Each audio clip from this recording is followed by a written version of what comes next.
پیارے پیارے بھائیوں، آپ کا موبائل کیا کر رہا ہے؟ آپ کا موبائل نیکی کی طرف دعوت دے رہا ہے، جیسا کہ قرآن پاک میں ارشاد ہے، بس جس نے ذرہ برابر نیکی کی ہوگی وہ اسے دیکھ لے گا، اور برائی پھیلانے کا سبب بن رہا ہے تو قرآن پاک میں ارشاد ہے، اور جس نے ذرہ برابر برائی کی ہوگی وہ اسے دیکھ لے گا۔ استغفر اللہ۔ یہ موبائل ہمارا ہے تو اس کا استعمال بھی ہمارے ہاتھ میں ہے۔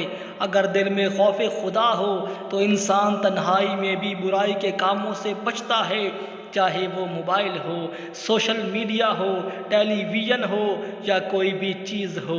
اللہ پاک ہمیں فضول کاموں سے بے پرواہ کر کے اپنی رضا والے کاموں میں مصروفیت نصیب فرما دیں، آخری سانس تک۔